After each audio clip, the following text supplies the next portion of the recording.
Movie की starting year 1952 में Romania को दिखाती हुई होती है, जहां एक कैबिन में दो नन्स एक रूम की तरफ जा रही होती हैं। उनकी दोनों साइड्स पर बहुत सारे क्रॉस लगे हुए होते हैं, जो इस बात को प्रेजेंट करते हैं कि किसी शैतान को रोकने के लिए वो लगाए गए हैं। और वहाँ डोर पर लैटिन लैंग्वेज में लिखा होता है बेनेडिक्ट, जिसका मतलब है कि गॉड का साथ यहीं तक। उनमें से एक नन हाथ में एक चाबी लिए उस दरवाजे के अंदर जाती है और जाते वक्त वो दूसरी नन को कहती है कि गॉड पर भरोसा रखो।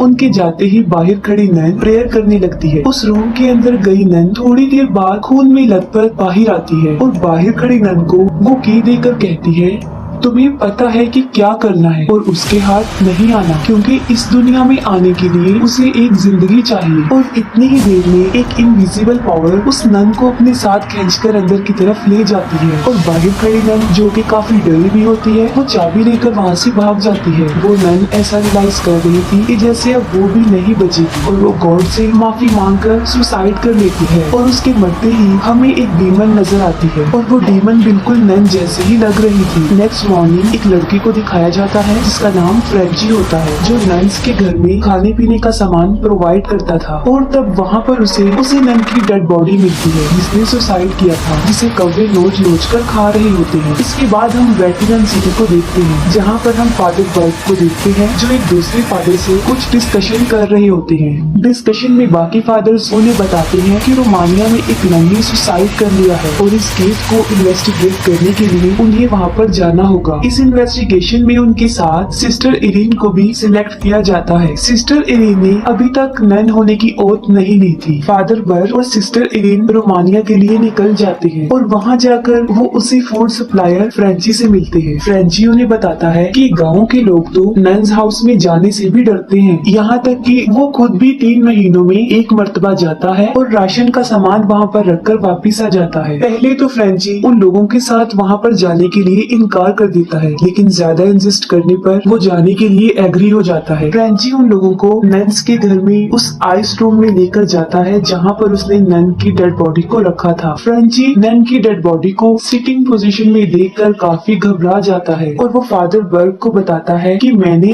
इस नन की डेड बॉडी को लिटा कर यहाँ पर रखा था, इस पोजीशन में नहीं रखा था जो हमें नजर आ रही है। फादर को उस डेड बॉडी के हाथ में वो चाबी मिलती है और वो उस चाबी को अपने पास रख लेते हैं। और जैसे ही वो चाबी को अपने पास रखते हैं, उनके पास ही एक दरवाजे पर कोई नॉइस करता है। तब फ्रेंची उन्हें बताता है कि ये वही डोर है जहाँ से नन्स अपनी सप्लाईज लेकर जाती हैं, ताकि उन्हें एक कदम भी अपने घर से बाहर रखना ना पड़े। फादर पूरी तरह रिचुअल करके उस डेड बॉडी को दफना देते हैं। उसी दौरान एक दूसरी कब्र के ऊपर लगी हुई घंटी बजने लगती है। तब फादर बर्ग सिस्टर इरीन को बताते हैं कि इस कब्र में जो दफन है वो किसी बीमारी से मरा था और ये घंटी लगाने का मकसद ये है कि अगर किसी शख्स को मरा हुआ समझकर दफना दिया जाए तो वो ये घंटी बजाकर बता दे कि वो मरा नहीं है। फ्रेंची उन लोगों को नन्स हाउस के मेन गेट पर लेकर जाता है, जहाँ उसे उस नन की डेड बॉडी मिली थी। इसी दौरान फादर को एक विंडो में एक नन नजर आती है और जब फादर आगे बढ़ते हैं तो वो तीनों एक चीज को देखकर काफी हैरान हो जाते हैं कि उस नन का ब्लड जो अभी तक फ्रेश है और उस इंसिडेंट को भी तकरीबन 2 हफ्ते गुजर चुके हैं। इसके बाद वो तीनों एक चर्च में जाते हैं, जहाँ पर उन्हें एक नन मिलती है। उस नन का पूरा फेस कवर था, लेकिन उसकी आवाज काफी भयानक थी। वो नन सिस्टर और फादर दोनों को वहाँ से जाने के लिए कहती है। तब फादर उसे बताते हैं कि अगर वो यहाँ से चले गए तो वेटिकन चर्च के लोग दोबारा किसी न किसी को इन्वेस्टिगेशन के लिए यहाँ पर भेज देंगे। फिर ये नन उन लोगों को नन के घर के पास ही एक जगह है जहाँ पर रुकने के लिए कहती है, क्योंकि अब शाम हो गई थी,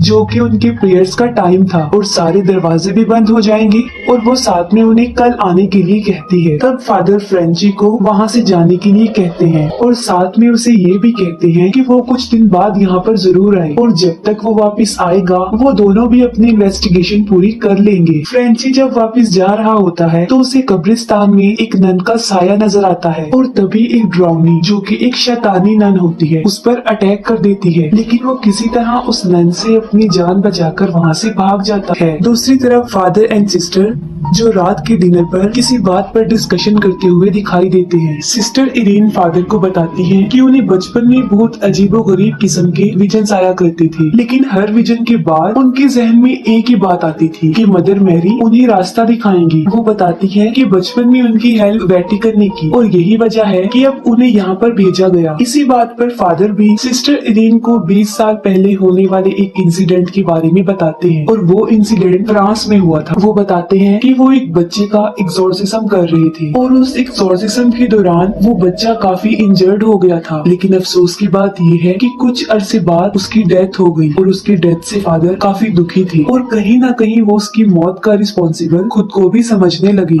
अगली रात एक ट्रांजिस्टर खुद ब खुद चल पड़ता है, जिसकी आवाज से फादर बर्ग नींद से जाग जाते हैं। जब फादर बर्ग उठकर चेक करते हैं तब उन्हें एक छोटे बच्चे का साया दिखाई देता है और ये उतनी एज का बच्चा था जितनी एज के बच्चे का उन्होंने एक्सोर्सिज्म किया था। और उस बच्चे का पीछा करते करते वो नन्स हाउस से बाहर आ जाते हैं और तब फादर बर्ग को ये पता चलता है कि ये बच्चा कोई और नहीं बल्कि वही है जिसका उन्होंने एक्सोर्सिज्म किया था, लेकिन वो अब शैतान बन गया है। ठीक उसी वक्त उस बच्चे के मुंह से एक सांप निकलता है जो फादर पर अटैक कर देता है। फादर काफी घबरा जाते हैं और पीछे पड़े हुए एक खाली कॉफिन में गिर जाते हैं जिसका दरवाजा अपने आप बंद हो जाता है और वो जिंदा ही उसमें दफन हो जाते हैं। वो अपनी हेल्प के लिए उस कब्र पर लगी हुई घंटी को बार बार बजाते हैं, जबकि दूसरी तरफ हवा के झोंके की वजह से सिस्टर की आंख खुल जाती है। सिस्टर इरीन को हल्की हल्की प्रेयर चैंटिंग की आवाजें भी सुनाई देती हैं और सिस्टर इरीन जब उन आवाजों को फॉलो करते हुए उनकी तरफ जाती हैं, तब एक डीमन नन उनका पीछा करती है। सिस्टर उस चर्च तक पहुंच जाती है जहां पर से प्रेयर्स की आवाजें आ रही थी। वो देखती हैं कि काफी सारी नन्स वहां पर मौजूद हैं जो उस वक्त प्रेयर्स कर रही हैं। उन्हें वो साया भी नजर आता है जो आहिस्ता आहिस्ता नीचे की तरफ आते हुए उनके पीछे लगे हुए शीशे में उतर आता है और वो डीमन नन सिस्टर पर अटैक कर देती है, जिससे फौरन वो शीशा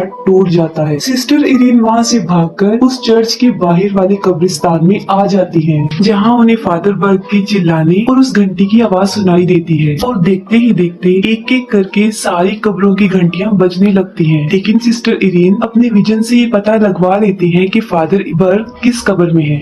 जब सिस्टर फादर को बाहर निकालने के लिए उस कब्र को खोद रही होती है, तब कब्र के अंदर फादर पर एक डीमन अटैक कर देता है, लेकिन इससे पहले कि वो डीमन फादर को जान से मारता, बिल्कुल ठीक वक्त सिस्टर इरीन उन्हें वहाँ से बाहर निकाल लेती है। उसी कब्र में फादर को कुछ बुक्स मिलती हैं जिन्हें वो ले लेते हैं। नेक्स्ट मॉर्निंग वो दोनों नन्स हाउस में जाते हैं। फादर बर्ग मदर स्पीकर को काफी आवाजें लगाते हैं, लेकिन आगे से उन्हें कोई रिस्पॉन्स नहीं मिलता। लेकिन इसके ऑपोजिट अंदर का दरवाजा खुद ब खुद खुल जाता है। फादर सिस्टर को वही की देते हैं जो उन्होंने उस मरी हुई नन से ली थी और सिस्टर को अंदर जाने से पहले ये बताते हैं कि उन्हें पता लगवाना है कि ये की आखिर कहाँ की है। सिस्टर इरीन जब नन्स हाउस में जाती हैं, तब उन्हें एक नन नजर आती है। वो उन्हें काफी आवाजें लगाती है, लेकिन वो नन उन्हें इग्नोर करके आगे बढ़ जाती है। उस नन का पीछा करते हुए सिस्टर एक चर्च में चली जाती है जहाँ क्रॉस के आगे एक नन प्रेयर कर रही होती है।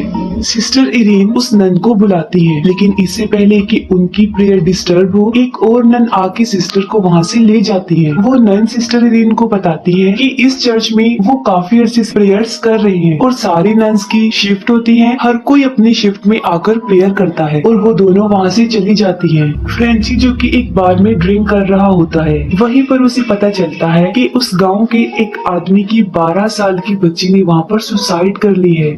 बार का ओनर फ्रेंची को बताता है कि ये बैड इंसिडेंट और जितने भी बैड इंसिडेंट्स यहाँ पर होते हैं, उन सब के पीछे रीजन वो कर्स्ड एबी है, यानी वो नन्स का घर। ये सुनकर फ्रेंची फौरन समझ जाता है कि सिस्टर और फादर दोनों की जान को भी खतरा हो सकता है और इसीलिए वो बार से बंदूक लेकर वहाँ से चल पड़ता है। इसके बाद फादर बर्ग जो उन किताबों को स्टडी कर रहे होते हैं और फिर अचानक से वो मेन डोर बंद हो जाता है जिसके अंदर सिस्टर इरीन गई हुई। सिस्टर इरीन दूसरी सिस्टर को बताती है कि कल रात ही उन्होंने एक नन को देखा था। उनके मुताबिक ये डीमन नन हेल से ही आई है और शायद यही वजह हो सकती है कि सिस्टर ने सुसाइड किया था। इतनी देर में एक तीसरी नन वहाँ पर आके उन्हें ये डिस्कशन करने से मना कर देती और साथ ही वो सिस्टर इरीन को भी वहाँ से जाने का कहती है, लेकिन दूसरी सिस्टर उसे बताती है कि अब रात हो गई है और सारे डोर क्लोज हो गए हैं, तो आज रात सिस्टर इरीन यहीं पर ही गुजारेंगी। वो सिस्टर इरीन को एक रूम तक छोड़ देती। फादर बर्ग उस नन्स हाउस का मैप देख रहे होते हैं और वो नक्शा देखते देखते उसी हेल वाले बड़े से हॉल की तरफ चले जाते हैं और इसी दौरान उन्हें मदर सुपीरियर की आवाज सुनाई देती है। फादर सुपीरियर मदर के पास पहुंचकर उन्हें बताते हैं कि यहाँ पर कुछ न कुछ बहुत बुरा हो रहा है और साथ साथ वो उस चाबी का भी जिक्र कर देते हैं, लेकिन मदर सुपीरियर उन्हें समझाती है कि अब इसका कोई फायदा नहीं है। सिस्टर इरीन को एक बार फिर से वो विजन नजर आता है, यानी मदर मैरी उन्हें रास्ता दिखाएंगी और इस बार की विजन में उन्हें वो डीमन नन भी नजर आती है। इतनी देर में सिस्टर की आंख खुल जाती है और वो देखती है कि उनके रूम में एक नन है। सिस्टर जब उस नन के पास जाने लगती है तब फिर से उन्हें वो नन की सुसाइड वाला विजन नजर आता है। इसी दौरान उनके रूम का दरवाजा खुलता है और वो बाहर आ जाती है और चलते चलते वो उस डोर तक पहुंच जाती है जहाँ पर फिनिटिव ड्यू लिखा हुआ था और इतनी देर में वो दरवाजा भी खुल जाता है और हमें वहाँ पर वो डीमन नन नजर आती है। ये डीमन नन सिस्टर इरीन को डराते डराते उन पर अटैक कर देती है, लेकिन वो किसी तरह अपनी जान बचाकर वहाँ से भाग जाती है और रास्ते में वो दूसरी सिस्टर उन्हें पकड़कर सेव कर लेती है। सिस्टर इरीन जब दोबारा नन्स हाउस में आती है तब वो देखती है एक नन को जो उस वक्त प्रेयर कर रही होती है और उसके पास में डेड बॉडी भी पड़ी हुई है। सिस्टर इरीन जब डेड बॉडी को चेक करने के लिए कपड़ा हटाती है तब वो देखती है कि वो डेड बॉडी किसी और की नहीं बल्कि उसी सिस्टर की है जो काफी देर से उनसे कन्वर्सेशन कर रही थी और अभी तक जो उनके साथ थी। फिर हम फादर बर्ग को देखते हैं जहाँ डीमन उसी छोटे बच्चे के रूप में आता है जिसका उन्होंने एक्सॉर्सिज्म किया था और वो डीमन फादर पर अटैक कर देता है। फादर बर्ग अपनी जान बचाकर वहाँ से भागते हैं और तब हम देखते हैं कि वो डीमन असल में डीमन नन ही है जो उसके रूप में आकर फादर को डरा रही थी। साथ ही चर्च में बहुत सारी नन्स आती हैं और वो काफी घबराई काफी डरी हुई होती है। उनमें से एक नन सिस्टर इरीन को कहती है कि वो भी उनके साथ मिलकर प्रेयर करे और अपनी नजर सिर्फ मदर मैरी पर रखे और तभी मदर मैरी की आंखों से खून आने लगता है। शैतान बारी बारी सारी नन्स पर अटैक करके उनकी प्रेयर्स को डिस्टर्ब कर देता है, लेकिन सिस्टर इरीन अपनी प्रेयर को कंटिन्यू करती है। फादर फिर से भागकर उस आइस हाउस में आते हैं। वहाँ फिर से एक डीमन नन उन पर अटैक कर देती है, लेकिन फ्रेंची सडन वहाँ आकर उनकी जान बचा लेता है। प्रेयर के दौरान ही वो शैतान सिस्टर इरीन पर भी अटैक कर देता है और उनकी बॉडी पर ब्लैक मैजिक से एक स्टार बना देता है। तभी वहाँ पर फादर और फ्रेंची भी आ जाते हैं। सिस्टर उन्हें बताती है कि वो बाकी नन्स के साथ मिलकर प्रेयर कर रही थी,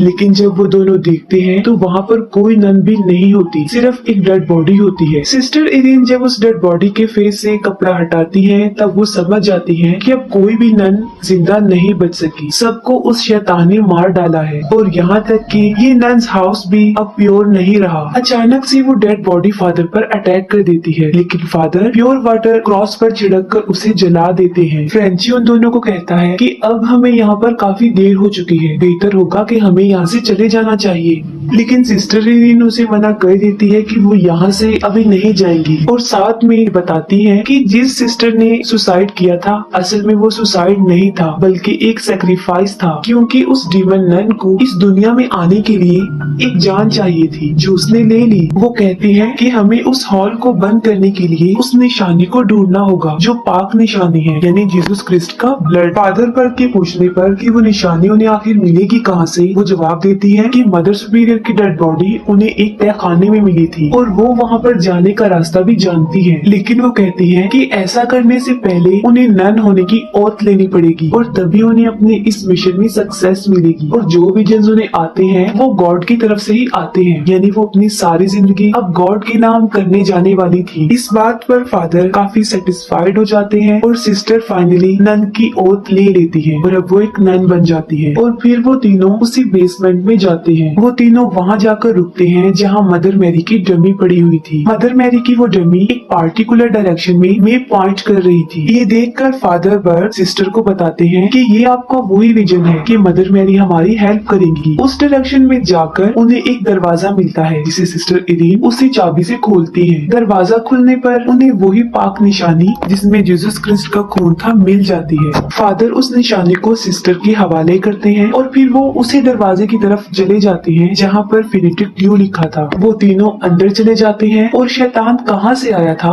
उस जगह को फाइंड करने के लिए तीनों अलग अलग डायरेक्शन में चले जाते हैं। जिस डायरेक्शन में सिस्टर इरीन जाती है वहाँ पर एक डीमन नन उन पर अटैक कर देती है। सिस्टर इरीन जब वहाँ से बचकर भागती हैं तब उन्हें वहाँ पर एक दरवाजा नजर आता है और वो उसके अंदर चली जाती है और वहाँ पर उन्हें वही निशान नजर आता है जो शैतान ने काले जादू से उनकी बॉडी पर बनाया था। लेकिन जब सिस्टर इरीन वहाँ से भागने की कोशिश करती है तब बहुत सारी शैतानी नन उनका रास्ता रोक देती है और सारे दरवाजे बंद हो जाते हैं। सिस्टर की चीखों की आवाज सुनकर फ्रेंची उस डोर की तरफ भागता है, जबकि दूसरी तरफ बहुत सारी शैतानी नन्स फादर का भी रास्ता रोकती हैं। लेकिन फादर बर्ग आग का एक क्रॉस बनाकर वहाँ से भाग जाते हैं। फ्रेंची जब उस डोर के अंदर जाता है तब उसे वहाँ पर बहुत सारी शैतानी नन्स नजर आती है और उस निशान के बीच में उन्हें सिस्टर इरीन अजीब पोजीशन में नजर आती है क्योंकि शैतान ने उन्हें पोजेस कर लिया था। वो डीमन नन सिस्टर इरीन के रूप में फ्रेंची पर अटैक कर देती है और फ्रेंची सिस्टर इरीन के गले में लटकी जीसस क्रिस्ट के खून को निकालकर सिस्टर इरीन के फेस पर लगा देता है और तब वो डीमन नन सिस्टर की बॉडी को छोड़ देती है। लेकिन वो डीमन नन अब खुद से दोबारा फ्रेंची पर अटैक कर देती है। सिस्टर इरीन जब फ्रेंची को बचाने के लिए आगे बढ़ती है तब वो डीमन नन अपनी शैतानी ताकत से उन्हें उठाकर एक दूसरे कमरे में फेंक देती है जहाँ पर बहुत ज्यादा पानी था। फादर बर्ग पर भी वो शैतान उस बच्चे के रूप में एक बार फिर से अटैक कर देता है। उस शैतान के मुंह से एक स्नेक फिर से निकलता है जो फादर की आइज को जख्मी कर देता है। सिस्टर जब पानी से बाहर आने लगती है तब उन्हें रियलाइज होता है कि वो पाक निशानी उनकी गले से निकल के